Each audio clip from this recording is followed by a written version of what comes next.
La pregunta que hace David, este tema, sí, este entra en el examen, es el que estaba pendiente, yo lo iba a subir para que ustedes lo leyeran y para que se tomara en cuenta.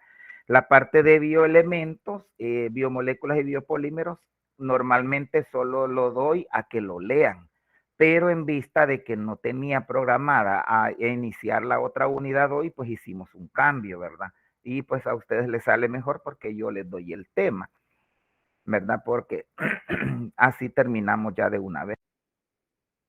Y el lunes hacemos, creo yo, el repaso. El repaso sería que yo les voy a poner algunas preguntitas en línea para que usted tenga una posible idea, ¿verdad? Se me ocurría también, la otra era como ponerles un examen parecido a los que he hecho años anteriores para que usted lo resuelva y estemos conectados en línea para ver qué respuesta le damos entre todos. Y así creo yo que aprendemos mejor. David me hacía esa propuesta de que, ¿cómo se llama? Ustedes dieran como puntos tópicos de un tema y así obligarlos a leer. Creería yo que si les pongo el examen en línea, lo vamos discutiendo y así yo voy evaluando si usted ya leyó.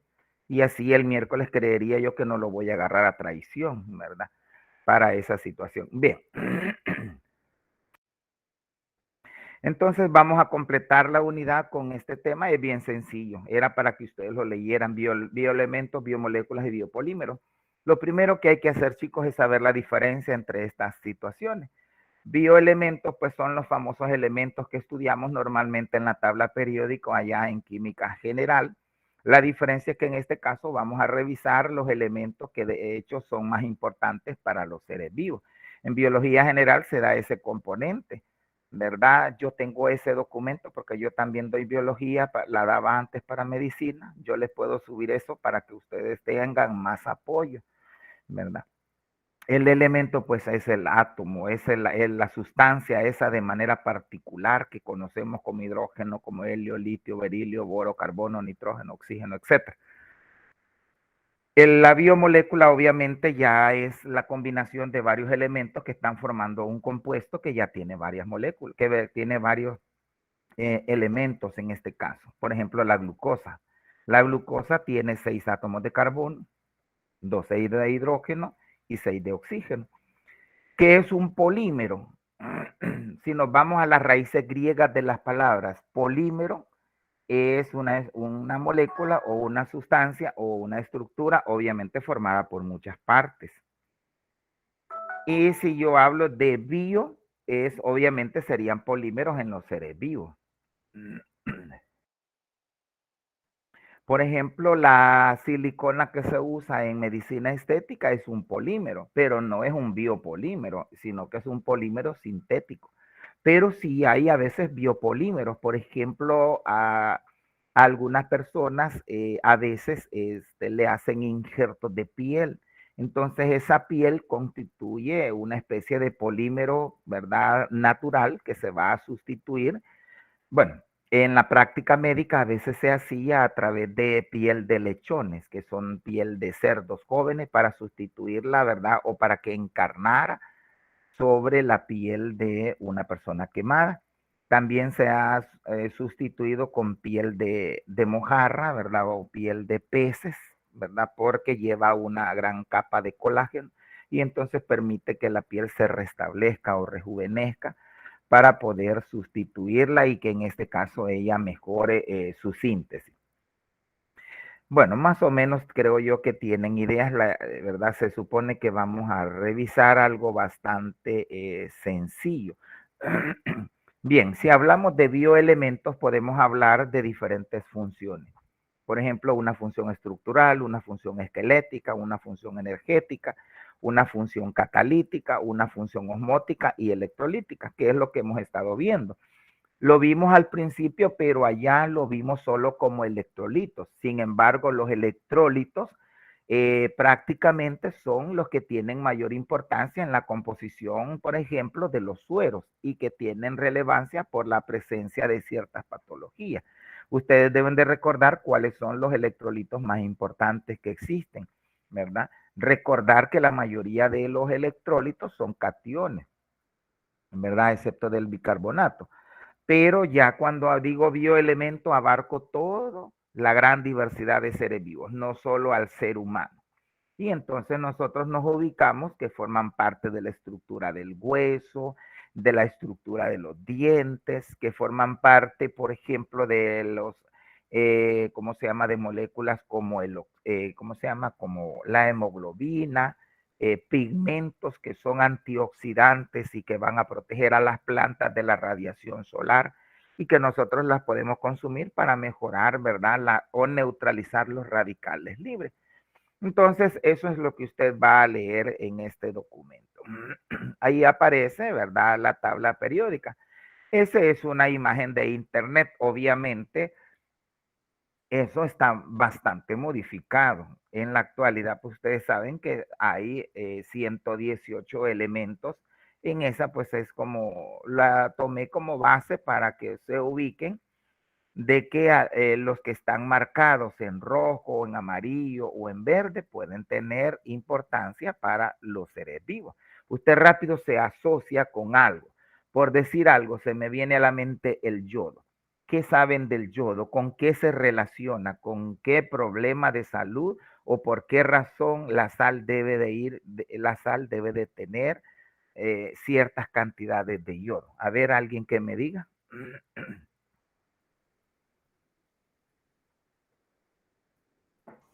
¿Han No, oído hablar del yodo? A ver, creo que Rafael. tiene que ver con la hormona tiroidea. Sí, tiene que ver con las hormonas tiroideas, la famosa T3 y la T4, ¿verdad? Que es la triodotironina y la triodotiroxina, ¿verdad? Forma parte en este caso, de hormonas. También tiene que ver con un problema de salud cuando no tenemos suficiente cantidad ¿cómo se llama?, de yodo ingresado. Entonces vamos a considerar una situación que conocemos como bocio, que es un abultamiento, ¿verdad?, en la tiroides debido a la deficiencia de ese elemento. Bien, de acuerdo a eso podemos hablar de bioelementos primarios, de bioelementos secundarios y a veces de oligoelementos.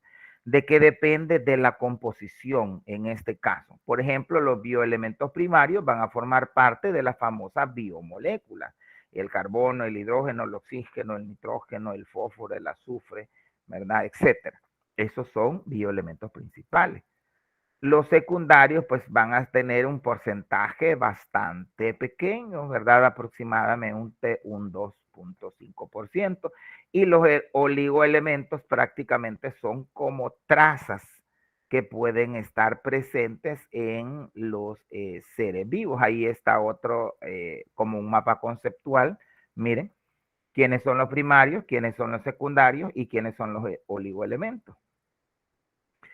Los secundarios, miren, están los minerales como el sodio, el calcio, el cloro, el potasio, el magnesio. O sea, prácticamente son electrolitos, si ustedes se fijan, ¿verdad? Los primarios son de las biomoléculas que ya las mencionamos, los carbohidratos, los lípidos, las proteínas, los ácidos nucleicos, las vitaminas, los alcaloides, los terpenos, todos esos. Los oligoelementos, pues, son en cantidades ínfimas, pero son indispensables para el desarrollo armónico de un organismo. Por ejemplo, el manganeso, el yodo, el cobre, el zinc. Por ejemplo, el zinc tiene que ver con el crecimiento, el flúor con los dientes, ¿verdad? Y así van a tener cierta relevancia. Bueno, veamos cuáles son los elementos primarios, que es el primero. Miren, son el carbono, el hidrógeno, el oxígeno y el nitrógeno, el CHONS. O sea, prácticamente son 4. A veces se agrega el fósforo y el azufre, ¿verdad? Porque los bioelementos primarios van a formar parte de los compuestos oxigenados perdón, y nitrogenados, ¿verdad? ¿Quiénes son los compuestos oxigenados? Los carbohidratos y los lípidos. ¿Quiénes son los nitrogenados? Los aminoácidos, las proteínas y los ácidos nucleicos. Pero acuérdense que pueden haber otras familias de compuestos orgánicos, ¿verdad? De ahí la relevancia de cursar química orgánica antes. Ahí están, ¿verdad?, un poco más determinados. Miren lo que yo les decía, el famoso CHOMS, ¿verdad? Tradicionalmente se habla de 4, porque son, ¿verdad? Carbono, hidrógeno, oxígeno es para compuestos oxigenados. Carbono, hidrógeno, oxígeno, nitrógeno ya es para compuestos nitrogenados. ¿Quiénes son los nitrogenados? Ahí tenemos, miren, aminoácidos, ácidos nucleicos, nucleótidos, pigmentos como la clorofila, hemoglobina. El fósforo, porque es importante, forma parte de nucleótidos, de coenzimas, de fosfolípidos, de otras moléculas como fosfatos, sales, ¿verdad? El azufre, porque es importante, forma parte de dos aminoácidos que son la cisteína y la metionina, ¿verdad? Y de otras moléculas como vitaminas del complejo B, la coenzima A. Entonces, esto es meramente teórico y a la vez es muy memorístico.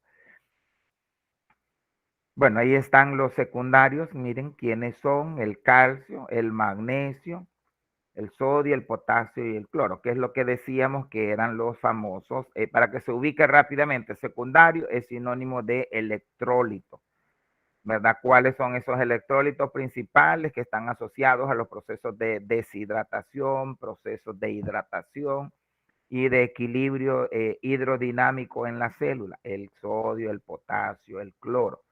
Y a esto le podemos agregar, ¿verdad?, el magnesio, el calcio. Por eso es importante que usted sepa la composición química de un suero. Normalmente lleva cloruro de sodio, cloruro de sí, cloruro de calcio, puede llevar cloruro, zinc, bueno, puede llevar otros elementos. El lunes podríamos revisar eso. Bueno, ahí están los oligoelementos que ya tienen relevancia en otros seres vivos, como ocurre en las algas. Pregunta, ¿qué grupo de algas es la que está representado ahí en la derecha? A ver. Algo así, diatomea. Sí, son diatomeas, correcto, Juli. Sí, son diatomeas. Eso pues ustedes lo vieron allá en Botánica 1, son la clase Bacillariophyta, ¿verdad? Simplemente entender que son las más importantes dentro del fitoplancton. Y pues del fitoplancton está relacionado con la mayor parte del oxígeno que respiramos, ¿verdad? Bueno, ahí tenemos otros elementos, miren, hierro, cobre, cobalto, zinc, yodo, flúor, sílice. Bueno, el sílice es porque forma parte en este caso de la estructura de la diatomea, ¿verdad? Y de otras algas. El cobalto porque forma parte de la vitamina B12, que es necesaria para la síntesis de la hemoglobina. El hierro interviene en procesos de respiración celular y de fotosíntesis, también forma parte de la hemoglobina. Creo que ahí va describiendo, ¿verdad? Uno por uno. Bueno, ahí están, miren, hasta en grande y con esquemas un poco colóricos para que usted se ubique.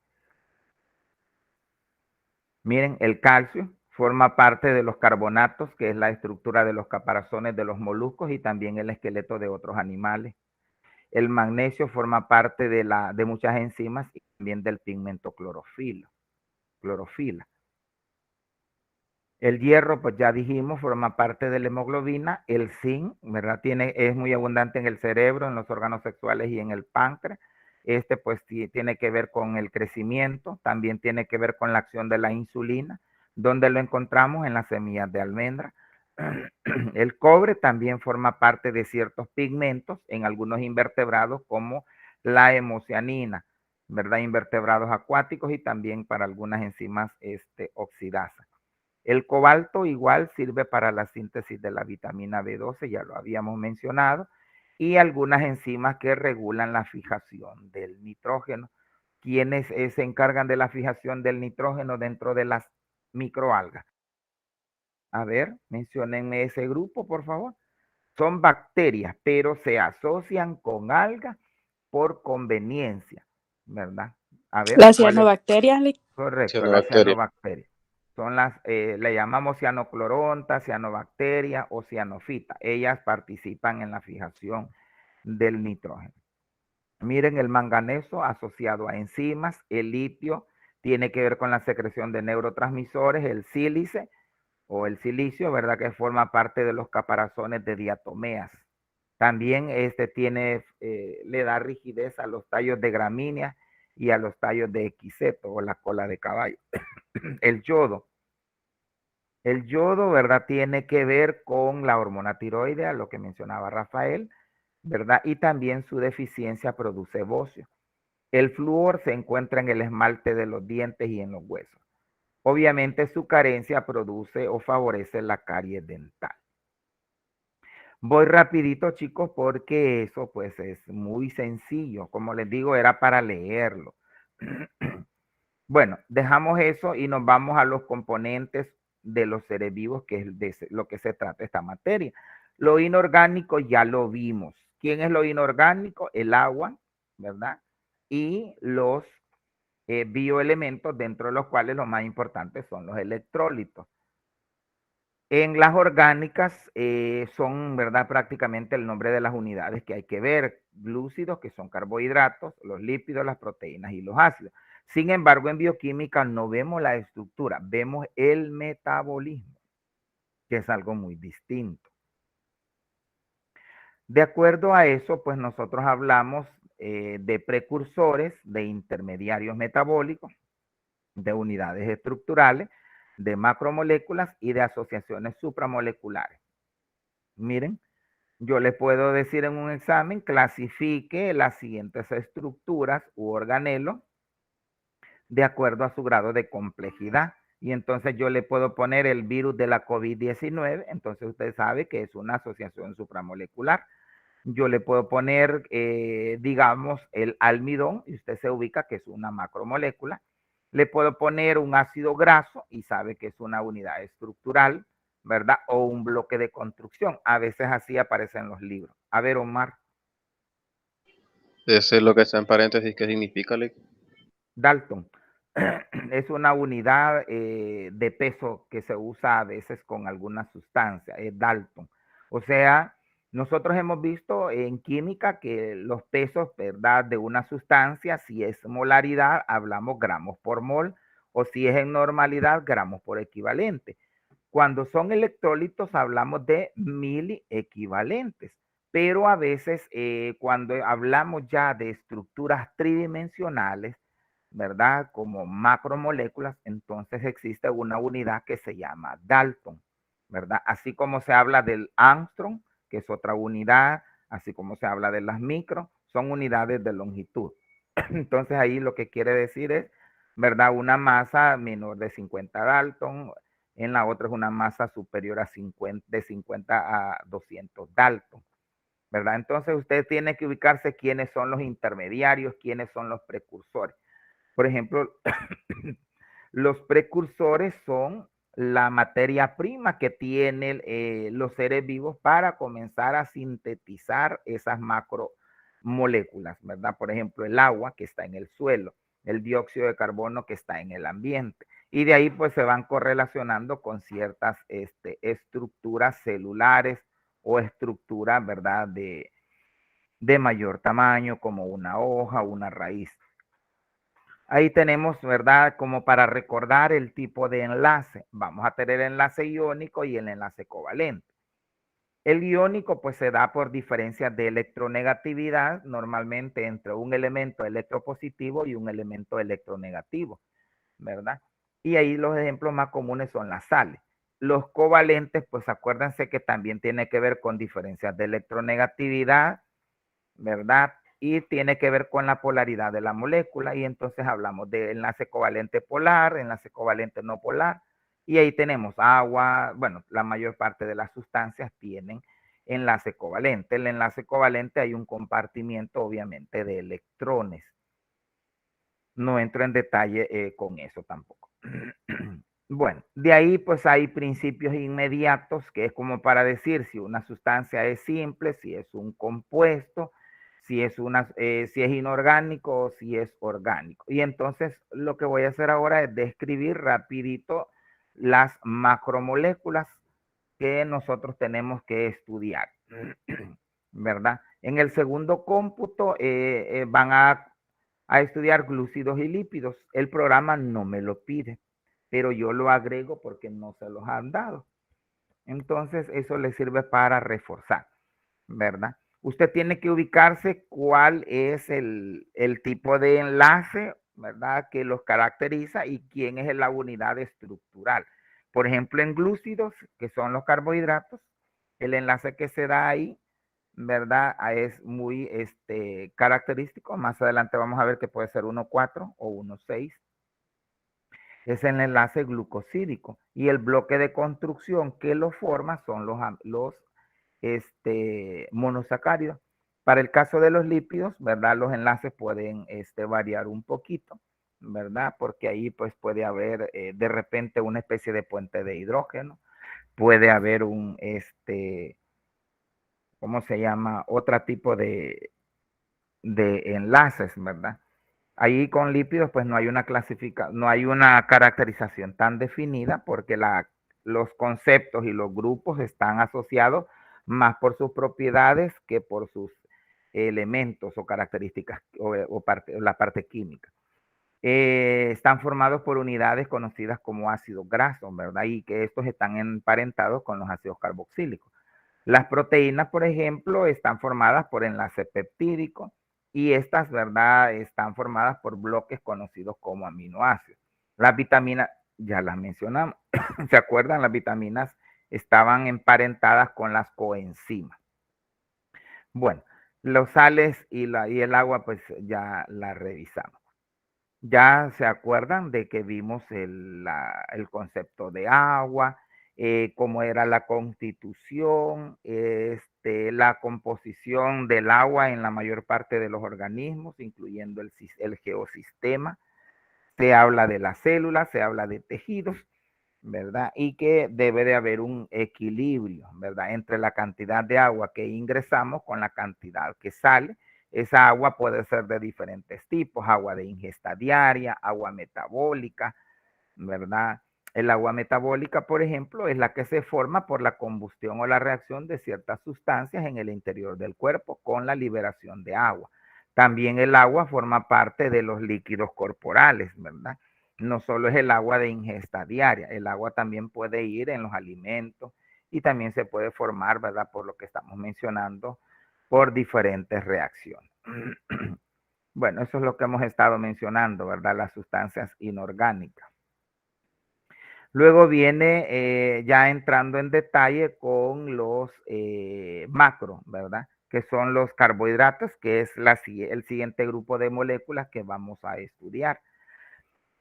Para ese segundo cómputo nosotros estudiamos carbohidratos, ¿verdad? En el tercero, o sea, en el segundo cómputo estudiamos los compuestos oxigenados, que son los carbohidratos, pero estudiamos las rutas. Sin embargo, el punto de partida son los diferentes grupos. Por ejemplo, usted debe de saber qué diferencia hay entre un mono, un di y un poli, aunque lo ideal es que diga mono, oligosacárido y polisacárido, porque el oligo puede ser di o puede ser tri, disacárido o trisacárido. Ahí dice disacárido, esa es una clasificación tradicional, ¿verdad? Y debe de saber quiénes son. Por ejemplo, ahí tengo glucosa, fructosa, puede haber ribosa, puede haber desoxirribosa, lebulosa, ¿verdad? Que son los más sencillos. Por ejemplo, en los alimentos como la miel, la fructosa, por ejemplo, en el caso de las frutas. Los disacáridos están formados por dos bloques, ¿verdad? O sea, dos monosacáridos, la sacarosa, la lactosa y la maltosa. La sacarosa, que es el azúcar de caña, la lactosa, que es el azúcar de leche, y la maltosa, que es el azúcar de malta. Usted debe de saber qué monosacáridos la forman. Por ejemplo, sacarosa, ¿cómo está formada? A ver, dígame cuáles son. Cuando estudiamos orgánica, por ejemplo, nos tienen que haber dicho si es glu, si es glu, fruct o glu, galac. Por ejemplo, la lactosa es glu-galac, o sea, glucosa galactosa. Por eso es que a veces hay intolerancia porque tenemos deficiencia de enzimas disacarasas o lactasa, ¿verdad? Entonces produce diarrea, flatulencia y otras condiciones. La maltosa, por ejemplo, es glu, o sea, unidades de glucosa con unidades de glucosa. La sacarosa es glucosa más fructosa.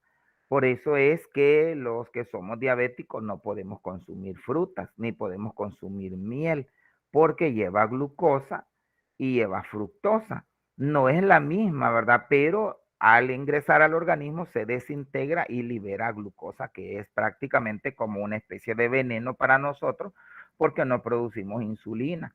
O es una insulina defectuosa o el organismo no la reconoce y entonces se altera, se recarga de azúcares y entonces se producen daños en los tejidos.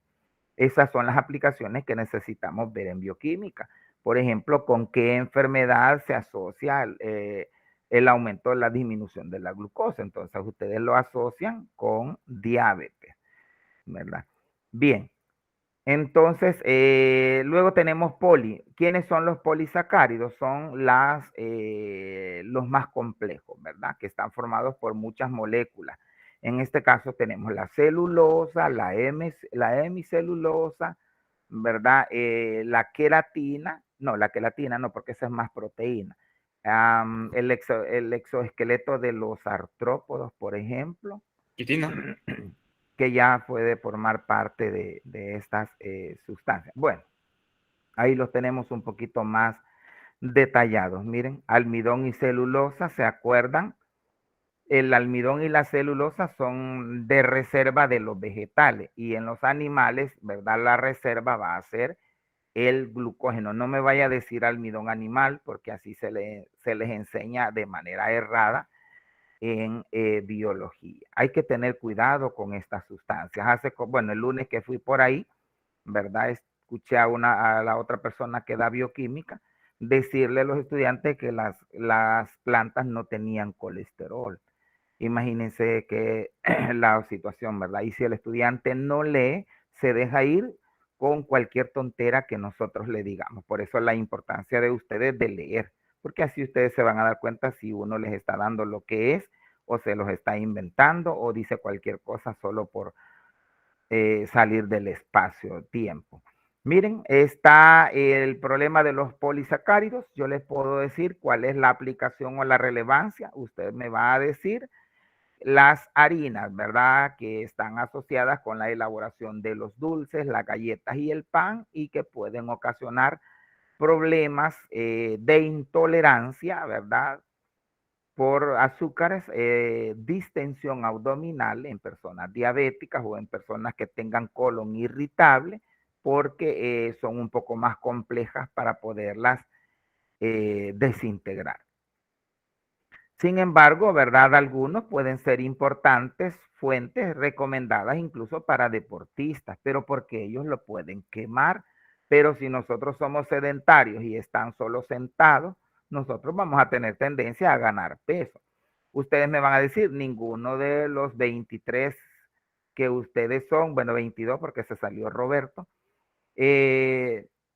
me van a decir somos delgados, sí, pero es porque tienen un metabolismo rápido que está asociado más con la edad que con el estado físico, pero después, cuando lleguen a los 30, ese metabolismo se hace más lento, cuando lleguen a los 40, mucho más lento, y así como en mi caso, que ya llego casi a los 50, es mucho más lento. Entonces ya uno tiene que hacer dieta, tal vez no hace ejercicio. David dice que está muy sí, pero es ahí quizás es una tendencia genética, aunque viendo la estructura de David es porque come muy poco, por eso es que tiene muy poco peso. Pero la mayoría de nosotros creería yo que somos comelones, ¿verdad? Pero en el buen sentido de la palabra. Entonces, y eso nos pasa, ¿verdad? Por naturaleza, especialmente los que somos diabéticos. Nos hace daño el azúcar y los derivados, pero es lo que más necesitamos y es lo que más deseamos, pero es por la misma situación. ¿Se puede estar gordo y desnutrido? Sí, la desnutrición, nada más que en el caso de una persona puede estar gorda, pero ya no sería desnutrido, sino que ya sería malnutrido. Desnutrido es cuando hay una delgadez extrema y malnutrido es que puede ser gordito y entonces está malnutrido, ¿verdad? Que es como sinónimo de desnutrición. Nada más que la desnutrición es por deficiencia la deficiencia normalmente de algunas vitaminas, no en sí del peso, ¿verdad?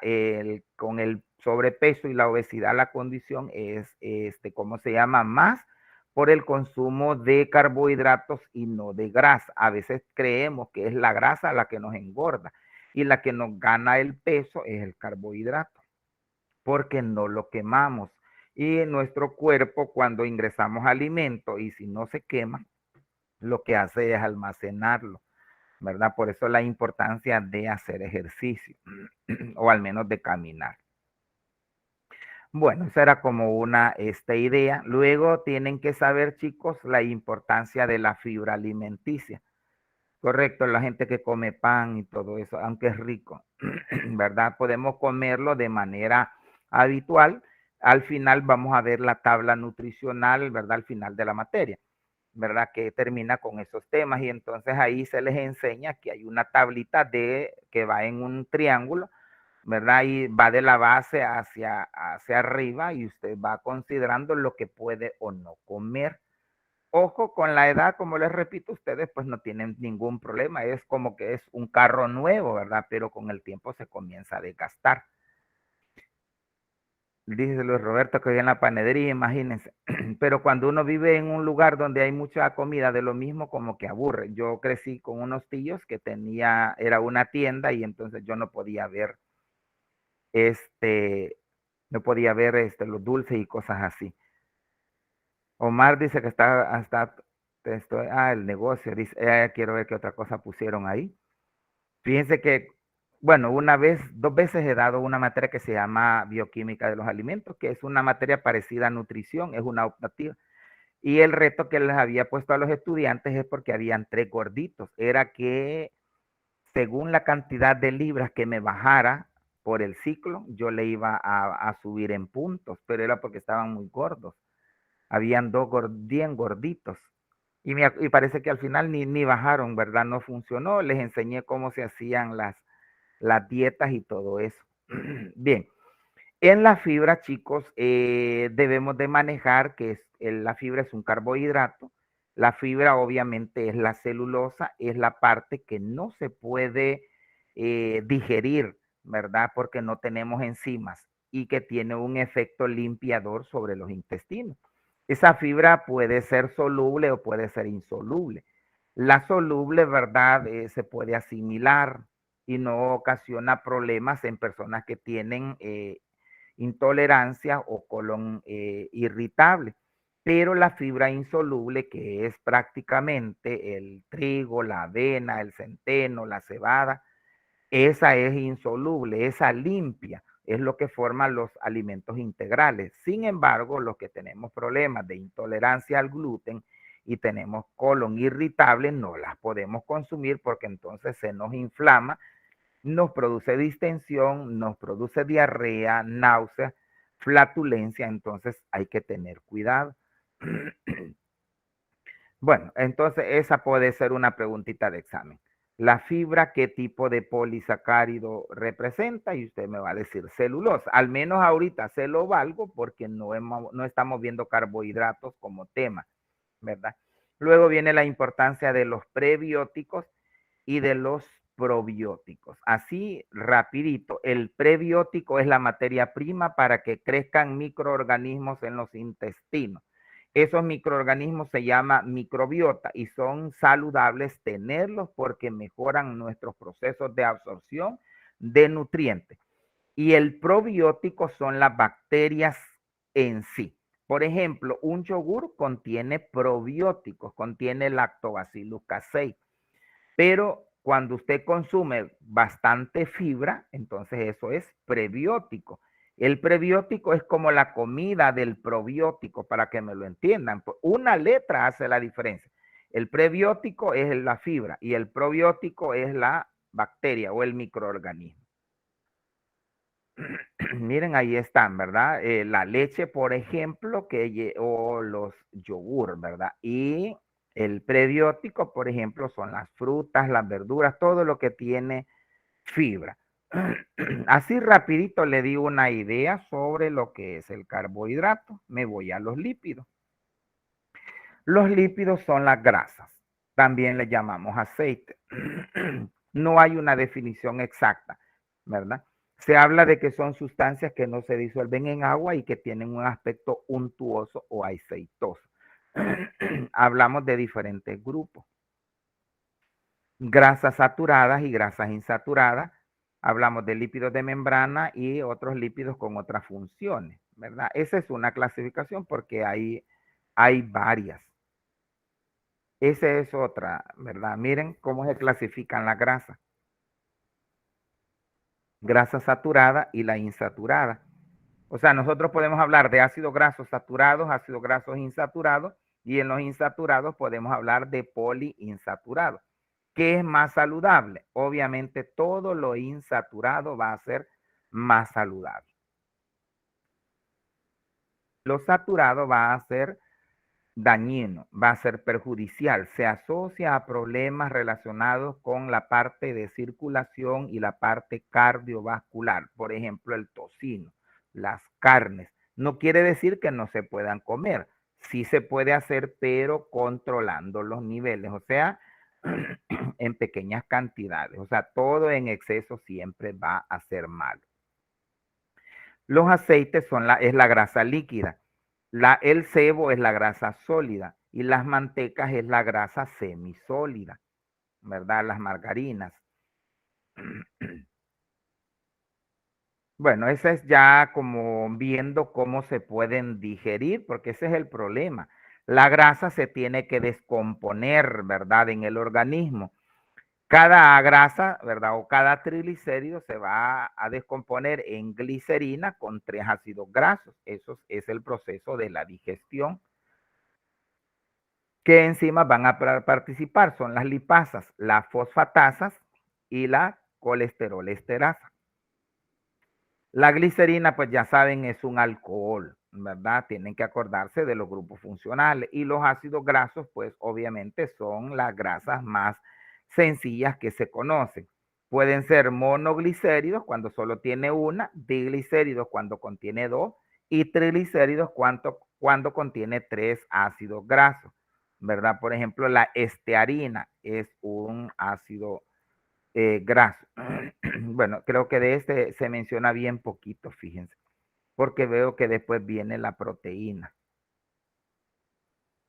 ¿Qué podemos hablar de las proteínas? Ya lo habíamos mencionado, está formado por unidades llamadas aminoácidos, hay 20. Esos 20 aminoácidos, ¿verdad? Van a dar origen a proteínas. Ya dijimos que no me vayan a confundir la cantidad de aminoácidos que existen para formar una proteína con la cantidad de aminoácidos presentes en las proteínas, porque son cosas distintas, ¿verdad? Ahí usted tiene que acordarse cuáles son y si son esenciales y si son no esenciales, ¿verdad? Y también correlacionarlo con la estructura de la proteína, si es primaria, si es secundaria o si es terciaria. Y como estamos hablando de seres vivos, la proteína se tiene que digerir. Para ello va a ocupar enzimas que se llaman proteasas y se van a descomponer en aminoácidos. ¿Quiénes son las proteasas? Recuérdenme una o dos, por favor, a ver si se acuerdan. Ya vimos enzimas. ¿Cuáles eran las proteasas? Dijimos que estaban en el estómago. En el estómago y en el intestino. Eran como 3. A ver, una. No han leído. Yo les di un consejo al principio que tienen que ir depurando lo que vayamos viendo para que no se nos vaya a acumular.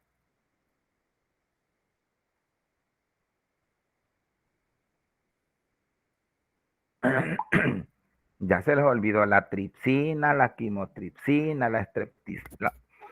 Todas esas, ¿verdad? Más que todo tripsina, quimotripsina. Esas son enzimas que tienen que ver con los procesos de la digestión. ¿Por qué son importantes? Ya la mencionamos también, ¿verdad? Ahí estaban los aminoácidos esenciales. Hay que ver también dónde se encuentran. El problema en las personas que son vegetarianas, veganas, ¿verdad? Hay ovo-lacto, por ejemplo, en mi caso, yo prácticamente soy ovo-lacto vegetariano, pero más que todo es por una cuestión de costumbre, no es porque no es porque la carne me haga daño, sino porque no me gusta, no me acostumbraron. Pero no quiere decir que no me la pueda comer, no pueda comer, ¿verdad? En una emergencia, pues no voy a dejar de percibir el alimento solo por una costumbre, ¿verdad? A veces a la fuerza consumimos algunos alimentos porque son necesarios, principalmente, por ejemplo, cuando estamos enfermos, ¿verdad? Usted, por ejemplo, yo estos días que he estado enfermo, no he comido, solo he estado con líquido, pero sí he podido consumir gelatina. La gelatina es una proteína que produce estabilidad en el estómago, ¿verdad? Entonces, aunque sea a la fuerza, eso ayuda bastante. ¿Qué haría entonces una persona que no puede consumir carne para completar su nutrición balanceada? Tendría que utilizar suplementos, ¿verdad? Hay productos, por ejemplo, el Proteinex, que es son proteínas hidrolizadas, ¿verdad? Que uno las utiliza, ¿verdad? Porque necesitamos la proteína de la carne, ¿verdad?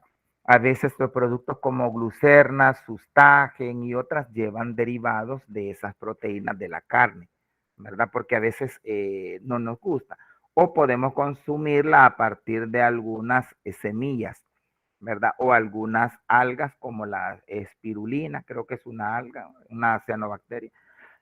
Entonces nosotros de ahí podemos obtener esos nutrientes. Bien, ahí están las diferentes tipos de proteínas. Hay que acordarse dónde las encontramos, ¿verdad? O sea, si yo hablo de arroz, es un carbohidrato, pero también lleva la proteína. La proteína es quiero ver, oriceína. El carbohidrato es el almidón, ¿verdad? Las legumbres, por ejemplo, tienen proteína, pero también tienen fibra, tienen carbohidratos. La proteína de la carne, ¿verdad? El colágeno. La proteína de la leche, que es la caseína. Bueno, ahora estaba viendo un artículo que la caseína es la que produce supuestamente enfermedades inflamatorias y que por eso no es recomendable tomar leche. Pero volvemos a lo mismo, también puede ser una cuestión de costumbre, porque el ser humano es el único mamífero que se alimenta de la leche después, ¿verdad? Que es un niño, después de ser ya después de ser niño, o sea, en etapa adulta, que es una leche que no es de, de la misma especie. Por ejemplo, las vacas, bueno, todos los animales se alimentan de leche, pero en la etapa adulta hay diferenciación, ¿verdad? El animal herbívoro se alimenta solo de pastos, el carnívoro obviamente de carne, pero el ser humano es el único que se alimenta de la leche, ¿verdad? De una fuente distinta a su propia especie. Bueno, miren dónde más hay proteínas: en el pan, en el queso, en los huevos. Los huevos, por ejemplo, tienen una gran cantidad de proteínas. La blanca, por ejemplo, la clara, es la ovoalbúmina.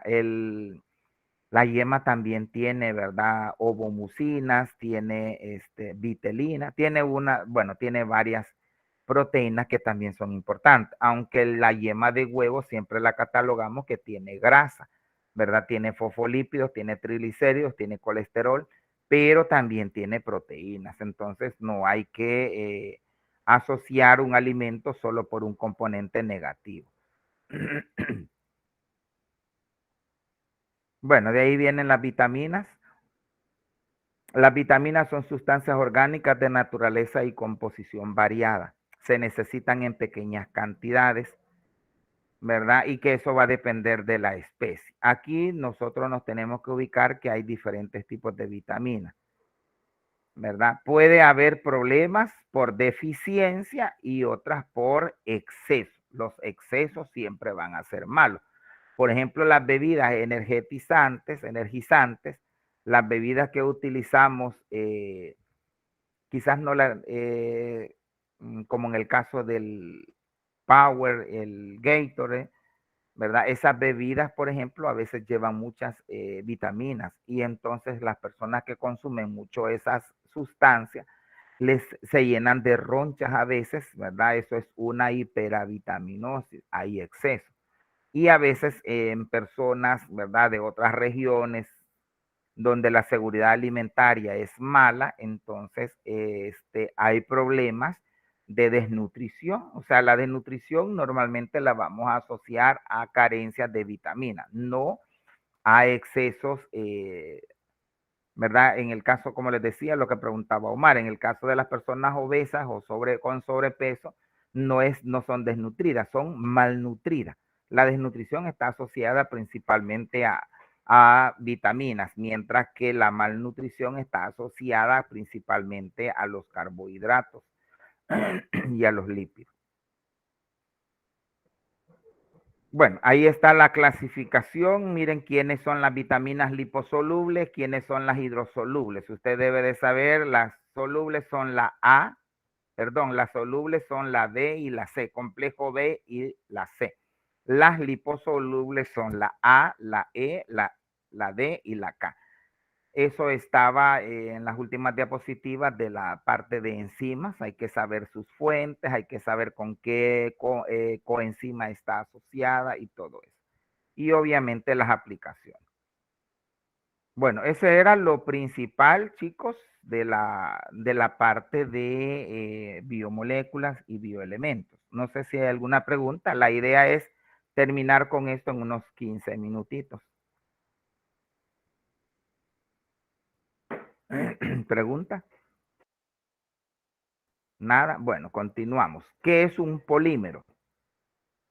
Los polímeros obviamente son enormes cadenas, ¿verdad? Obviamente de moléculas de sustancias. Los monómeros son las unidades o los bloques de construcción de esas sustancias.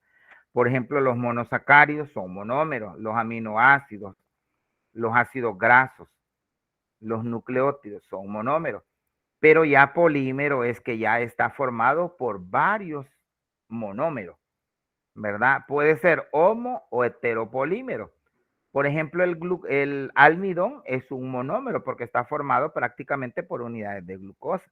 Pero si yo hablo de una sustancia donde haya mezclas, es un heteropolímero.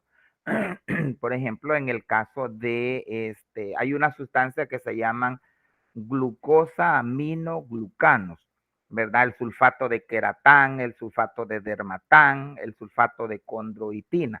Esos son heteropolímeros porque están formados por unidades de glucosa y por unidades de aminoácidos. Entonces, esos son heteropolímeros. Hay que fijarse porque es posible que se vaya como pregunta de examen. ¿Cuáles son esos polímeros más utilizados ya en la industria, en la parte sintética? El cloruro de vinilo, el polipropileno, el metacrilato de metilo, el poliestireno y los copolímeros. Dentro de estas aplicaciones se encuentran la elaboración de dispositivos para la diálisis, las válvulas de corazón, implantes oculares y dispositivos ortopédicos. O sea, los polímeros, ¿verdad? Tienen ciertas aplicaciones. No todo va a ser malo. Los polímeros de silicona también, ¿verdad? Obviamente, y valga la redundancia, son polímeros. La único que tiene una aplicación en la medicina estética. Pero a veces el cuerpo lo rechaza, a veces van a ocurrir ciertas reacciones, ¿verdad? Eso también tenemos que saberlo. Tipos en función de su estructura: acero inoxidable, cobalto cromo, aluminio zinc, titanio, metales y aleación. Y ahí está la aplicación en reemplazar sistemas de unión como la cadera, la rodilla, placas para huesos, tornillos, clavos, así como elaboración de instrumental quirúrgico. O sea, esos son polímeros sintéticos. De acuerdo a eso, nosotros sacamos una conclusión. Tengo polímeros naturales y tengo polímeros sintéticos. Los naturales obviamente proceden de los seres vivos como el algodón y la seda. El sintético tienen que ver con la industria, el laboratorio, y los ejemplos podrían ser los plásticos, el nylon y otros como vimos al principio. Esa es otra clasificación. Miren, según el tipo de monómero, según su elasticidad, según el número de moléculas, ¿verdad? Según el número, puede ser oligómeros o puede ser polímeros, ¿verdad? Por ejemplo, la insulina es un oligómero porque no llega a la capacidad de proteína. porque no tiene 100 aminoácidos, pero tiene una función hormonal. Cualquier sustancia o combinación de estas de origen natural o sintético diseñadas para actuar interfacialmente con sistemas biológicos con el fin de evaluar, tratar, aumentar o sustituir algún tejido, órgano o función del organismo humano. Eso sería como una definición, ¿verdad? Ahí estamos viendo el caso del silicón. Ahí tenemos el primero, miren, celulosa. ¿Dónde dijimos que estaba la celulosa? Es en la planta, ¿verdad? Pero mi pregunta es, ¿en qué estructura específicamente de la célula vamos a encontrar celulosa? Vamos a ver, Omar. La pared celular. En la pared celular, correcto. ¿Y la pared es un organelo o no es un organelo? Esa es otra pregunta. A ver. No. No es un Dale. organelo, correcto. Los organelos van a estar inmersos en el citoplasma. La pared está fuera del citoplasma. La pared es una estructura, ¿verdad? Aunque ustedes están viendo ahorita en anatomía, ¿verdad? Que hay pared primaria, bueno, eso ya lo vieron, pared secundaria, pared terciaria, ¿verdad? Aunque hay una parte que podría considerarse en teoría o entre comillas como viva, no es un organelo, no forma parte del protoplasma vivo. Bien. Ahora veamos otro polímero, el almidón. Va a estar formado por amilosa y por amilopectina. ¿Dónde hay almidón? En raíces y en tallos. Díganme una familia de plantas que sea rica en almidones. Eso lo vemos nosotros también acá. Vamos a ver el almidón y vamos a mencionar ejemplos de plantas o familias de plantas que contienen grandes cantidades de almidón.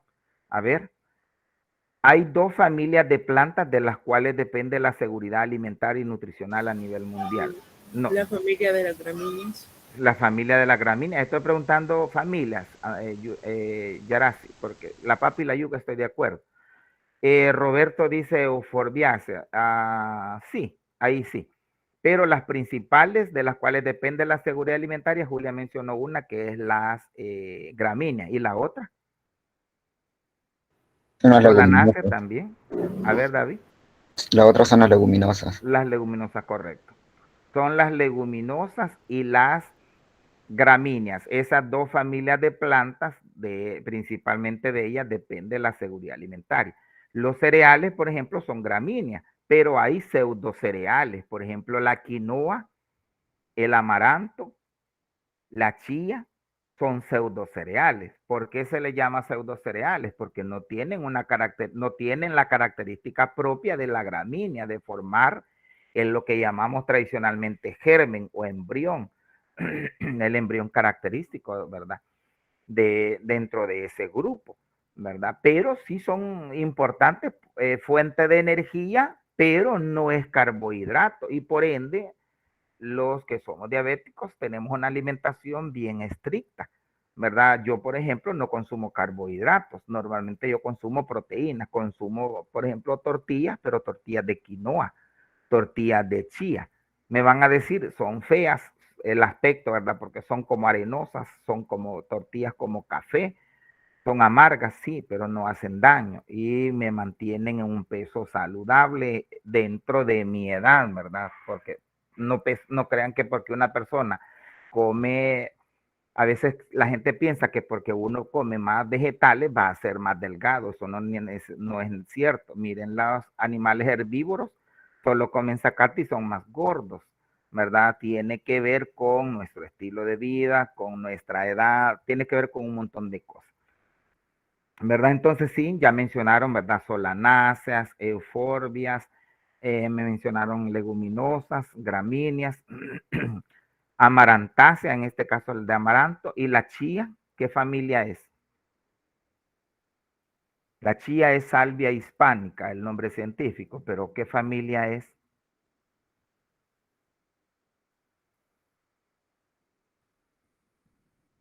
Ahí están, La mía.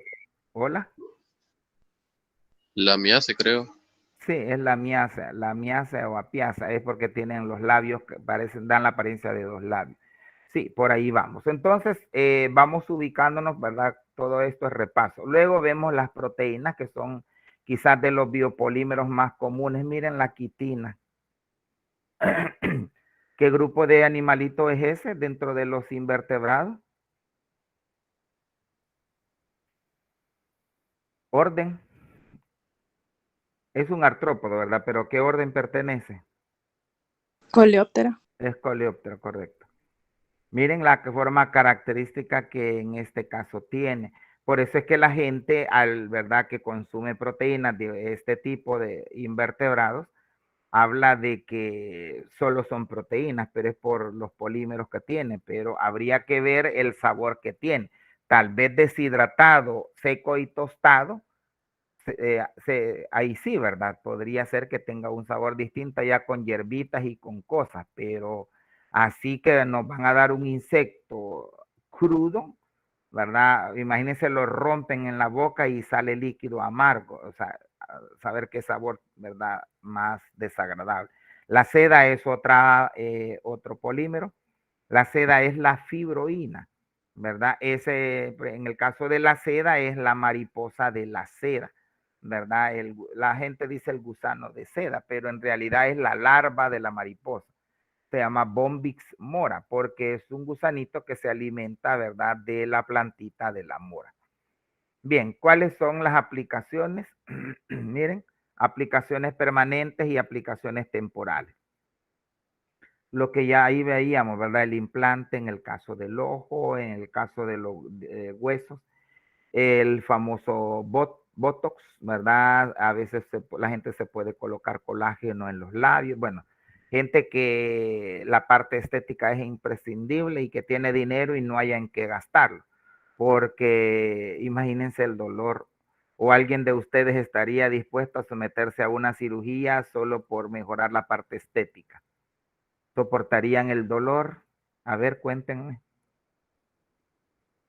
Bueno, ustedes ninguno es gordito, pero a veces la gente que es gordita está traumada con esa condición y entonces buscan que los operen, que le hagan el estómago más pequeño. Bueno, inventan tantas cosas. Entonces habría que ver, ¿verdad?, quién está dispuesto a someterse a esta situación. Aplicaciones permanentes, ¿verdad? Esto ya es más que todo con el titanio, el implante que le hacen a ciertas personas cuando tienen problemas no de osteoporosis, es de osteoartrosis, normalmente en la rodilla. Y entonces le reemplazan el tejido total o parcial, ¿verdad?, por prótesis o implantes ortopédicos que son polímeros de naturaleza sintética. Y hay otras, ¿verdad?, que son los temporales. Son biopolímeros degradables que tienen una duración específica y se utilizan a veces para reparar tejidos. Es el famoso relleno, ¿verdad?, de colágeno. Pero, como les digo, es algo bastante complejo. Y ahí tenemos otros biopolímeros en medicina, la cirugía facial, los implantes de labio, los implantes de glúteo y pueden haber de otros. Esos son temporales, hay que retirarlos, obviamente, hay que estarlos monitoreando, ¿verdad? Porque pueden explotar, puede haber rechazo de los tejidos y puede haber un efecto negativo.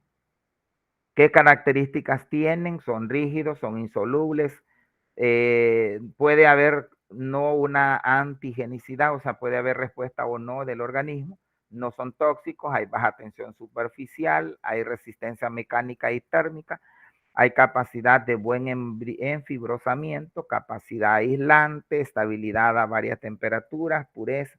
Bueno, se hacen supuestamente ciertos estudios, pero obviamente también pueden haber peligros para la salud.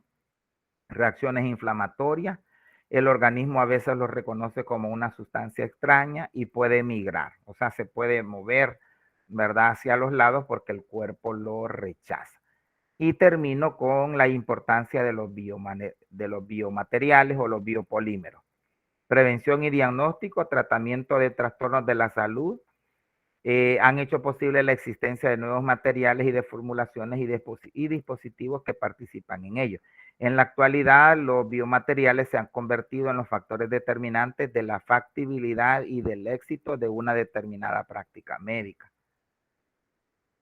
Bueno, ya habíamos mencionado, ¿verdad? En medicina. Prótesis de la cadera, implantes de rodilla, válvulas de corazón, implantes dentales. Por ejemplo, yo ando dos implantes, ¿verdad? Que son como pequeñas placas, ¿verdad? Que sustituyen dos extracciones molares. No se nota a menos que uno lo diga porque se ensanchan bien, ¿verdad? Y el cuerpo se adapta, pero hay que retirarlos todos los días porque se pueden soltar también y se los puede tragar uno, ¿verdad? Y sería un accidente. Entonces, bueno, hay varias aplicaciones. Y las últimas, ¿verdad? Las válvulas de corazón. Aunque ahora ustedes saben que lo ideal es que se haga mejor ¿cómo se llama? Un trasplante, más que una válvula. La válvula es un polímero, ¿verdad? Sintético, pero se han obtenido mejores resultados haciendo de una vez el trasplante. No vayan a confundir implante con trasplante. Implante tiene que ver con biopolímeros naturales o sintéticos, ¿verdad? Que pueden ser permanentes o temporales. Y ya el trasplante, pues ya es el órgano en sí. Y en la parte dental, que era lo último que estábamos mencionando. Ahí pues puede variar porque el implante dental puede ser una especie de tornillo, pero a veces es como la forma de una muela que lleva un pedazo de como policarbonato, ¿verdad? Que se ensancha hacia sus muelas para que case o se inserte bien y no les cause ninguna molestia. Esto era lo chiquitito que yo traía, era como para no desperdiciar el espacio, ¿verdad? De tiempo que nosotros teníamos. Con hora 15 era lo necesario para desarrollar. Ya con esto nosotros completamos el cómputo, ¿verdad? Habría que revisar los capítulos de los libros, ¿verdad? Solo se los quiero ver si los tengo a la mano para mencionárselos, porque así el lunes hacemos ¿cómo se llama? El repaso en sí dentro de, espérenme, voy a ver si lo puedo abrir. Porque como les digo, sería bueno de que tengan el libro en mano, ¿verdad? Lo ideal es que si hubiera sido, ¿cómo se llama? Presencial todo, el libro lo tendrían que andar, ¿verdad? Cargando, porque a veces, ¿cómo se llama? En virtual no lo leen, es paja, como decimos.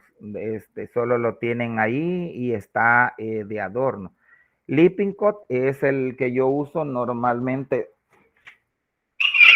de base, ¿verdad? Ahí están por capítulos, creo que ahora sí se ve, miren, están por capítulos, ¿verdad? Prácticamente de la forma en la que llevo en el programa.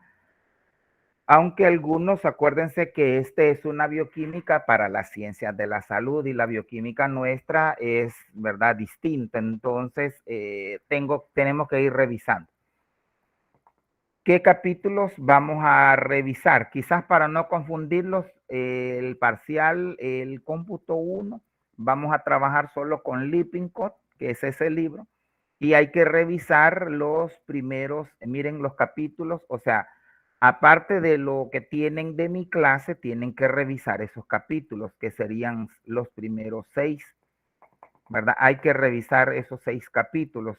Yo he sacado algunos apuntes, también esos capítulos tienen que ver con la práctica. Si usted revisa los cuestionarios de la práctica 1, ¿verdad? Por ejemplo, todo está del capítulo agua y pH, eso es para obligarlos a leer. Las dos cosas están bien relacionadas. Con el libro hay que tener cuidado, yo sé, me van a decir cómo me voy a aprender todo ese montón. No se lo va a aprender, pero debe de saber manejar las cosas más relevantes y obviamente hay que saber estudiar. Eso lo voy a empezar a mostrar porque, esa es, por ejemplo, miren chicos, la unidad La unidad 1, agua y pH, que es prácticamente la unidad 1 nuestra, nada más que el programa dice medio interno, pero es lo mismo, agua y pH. Miren, trae las generalidades, la introducción, la importancia, que es lo que yo les he dado. Eso no cambia, lo único que está descrito un poquito más. Pero, ¿cómo lo van a estudiar? Miren, los recuadros en azul son las cosas más importantes de cada capítulo. Ahí vienen los subtemas en negrita, miren, funciones principales, o sea, las funciones principales no se les tiene que olvidar. Estructura, enlaces, ¿verdad? Propiedades físico-químicas, todo eso yo se los he dado. Por ejemplo, en la discusión tiene que mencionar las características físico-químicas, o sea, lo va a retomar de este cuadrito. Ahí viene el recuadro en color celeste. Eso es las cosas más relevantes donde yo tengo que centrar la idea principal, ¿verdad? Quiero ver en el de proteínas, es porque quiero ubicarme con los mapas conceptuales. Es que se supone que este libro tiene que tener un mapa conceptual, pero no estoy seguro si lo trae. Espérenme. No, los mapas, pues no, los mapas conceptuales lo trae espérenme. Resumen del capítulo. Espérenme. Sí, vaya, ahí está, por ejemplo, el mapa conceptual. Miren, ese es el mapa conceptual de aminoácidos, o sea, de proteínas. Miren, o sea, cuando usted estudie proteínas, vea el mapa conceptual, porque el mapa conceptual le va dando la pauta de cómo estudiar todo el capítulo. Miren. Y trae también preguntas que a veces yo saco para el examen. ¿Cuál de los siguientes enunciados acerca de la curva de titulación para un aminoácido polar es correcto? Le da la pregunta, le da la opción y le da la respuesta en un cuadro de color como cafecito. Entonces eso es lo que quiero que estudie. Todos esos 6 capítulos son los mismos, ¿verdad? Que yo se los he dado. Nada más que yo solo se los he dado bien superficial, pero aquí ya está como para que usted refuerce ese conocimiento.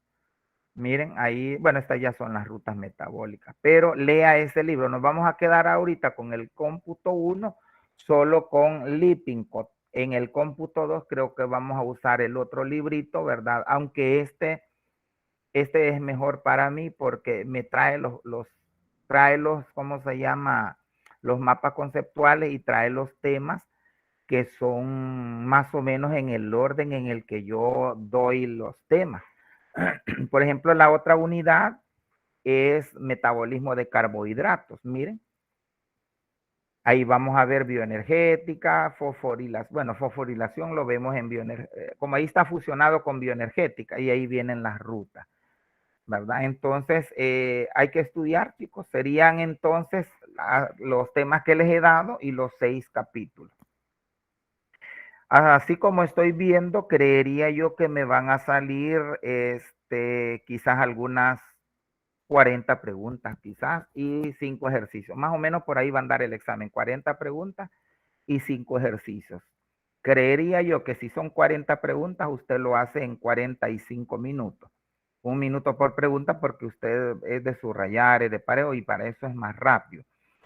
Y el examen de los 5 ejercicios sería uno de porcentual, uno de molar, uno de normal, uno de dilución, bueno, y uno de pH. Serían 5 más o menos.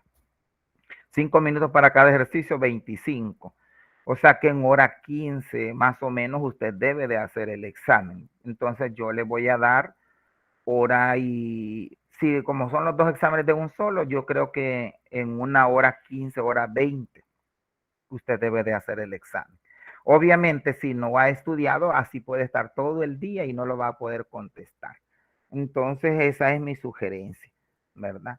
El examen, como les repito, lo vamos a dejar el día miércoles de 8. Vamos a ocupar entre las 8 y las 10 de la mañana, de 8 a 9:30 para el examen y de 10 a 11:30 más o menos para hacer la práctica, ¿verdad? Creo que por ahí nos vamos a quedar y el lunes vamos a hacer el repaso. Preguntas sobre lo que hemos estado hablando. A ver, Omar. Lick, entonces al final vamos a trabajar todos y usted va a repartir los grupos allá. Es que ahorita necesito coordinar con Josué. Lo más seguro, Omar, es que vamos a hacer 2 grupos. O sea, 12 en un lado y 11 en el otro lado, ¿verdad? Pero ya no va a ir ordenado según No, el tiene número que de ir grupos. ordenado, tendría que ser ordenado en la parte alfabética, porque si lo hago de otra forma, me van a hacer un relajo, todos van a querer quedar en un lado o quedar en el otro. Pensaría yo que las primeras 12 personas van a ser el grupo 1, así como habíamos dicho, de la ley, aunque espérenme, creo yo que como aquella niña se retiró, no me quedan hasta la letra M. Ahorita voy a revisar eso para salir de la duda, cómo me aparecen a mí ustedes. Si usted tiene el listado Ahorita lo voy completo, a Lick, poner. lo comparte, por favor, gracias.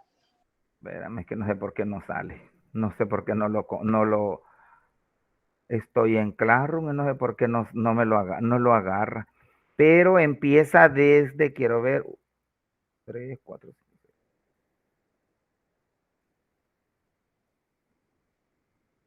Espérenme, es que no están ordenados alfabéticamente.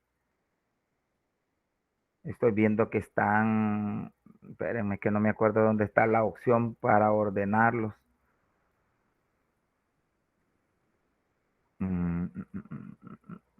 Ya los había ordenado, pero espérenme, ordenar por apellidos. Ahora sí.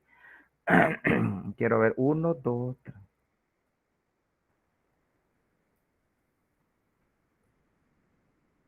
Sí, siempre sería, quiero ver, desde la A, desde Cecia Damaris hasta Julia. Hasta Julia creo que hacen 12. Porque de ahí Andrés sería 1, 2, 3, 4, 5, 6, 7, 8, 9, 10. Sí, hasta Julia Giselle sería el grupo 1.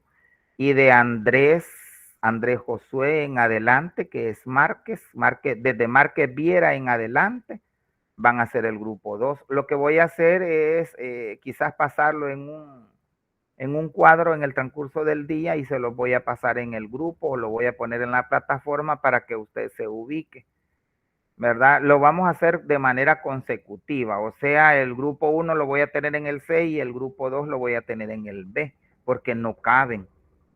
En el B del señor Medales dice que cabe, pero muy pegados. Y cuando están muy pegados no se pueden ni mover ni desplazar. A ver, Omar. ¿Cuál de los 2 grupos entonces va a ser el que va a tener 12? El primero. El primero que voy a meter en el C. En el C me sale bien porque pongo 4 por cada lado de mesa. 4 por mesa, por ejemplo. Y en el B voy a meter 11. Lo que voy a hacer yo es dar las indicaciones digamos, en el laboratorio C. Doy las indicaciones. Y luego los dejo trabajando. Y luego me voy a ir al otro grupo. O sea que voy a estar al mismo tiempo en los 2 grupos. Es la única forma, no encuentro otra porque todo, o sea, juntos sería un relajo, no van a trabajar bien y necesito evaluar de qué manera pueden trabajar, si me funciona de esa forma, si veo que son listos, por ejemplo, los puedo unir o puedo dejar a alguien encargado del mismo grupo que ya me los trabaje, no sé, tengo que buscar estrategia. En grupos grandes, los docentes lo que hacemos es más de alguno de ustedes siempre tiene cierta ventaja sobre el resto, ya sea porque le gusta, ya sea porque lo ha leído o por cualquier otra cosa.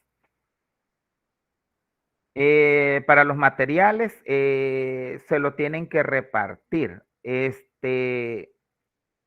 La primera vez, como acuérdense, como todas las cosas que se hacen por primera vez, siempre se tienen errores. No van a saber con quién van a quedar, porque ahorita solo les estoy diciendo que los primeros 12 en un lado y los otros 2. Lo que tienen que hacer, obviamente, llevar el agua destilada y el alcohol.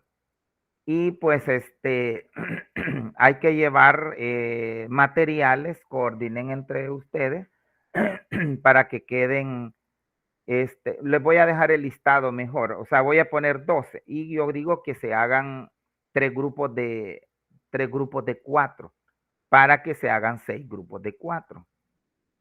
A ver, Omar.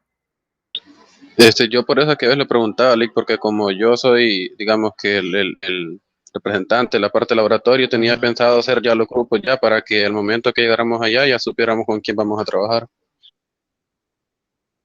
Bueno, también, no sé, dame una idea, porque también puede ser eso, los pueden armar Porque ustedes. Yo les estoy dando una los puedo sugerencia. hacer al azar así en internet, hay cosas para hacerlo al azar, digamos los primeros 12 los hago al azar y saco los 3 grupos. Ya luego los otros 11 pues al azar quedaría un grupo de 3. Un grupo de 3 y 2 de 4. Y así pues ya los Vale, mando al grupo y cada quien sabe con quién va a trabajar y ya se ubica. vale, me parece mejor y así me ayudan a trabajar en eso. Solo me manda entonces el listado correcto, Lick, para yo ver ahí cómo es el orden. Vale, te lo hago en el transcurso del día porque ahorita yo voy a salir, necesito salir a comprar unas medicinas porque a las 2, a la 1:30 voy a dar clase otra vez. Entonces, son las 10:30, yo no sé si tengo ese listado. Si no, en el transcurso del día te lo hago. De todas formas hay tiempo, porque si te lo mando en la tarde, tú lo haces en la noche, digamos, y lo pones ahora tal vez, y así ya saben. Y así coordinan qué es lo que van a llevar, jugo, leche, bueno, lo que sea. Quedemos así entonces, chicos. Voy a detener la grabación, se me había olvidado.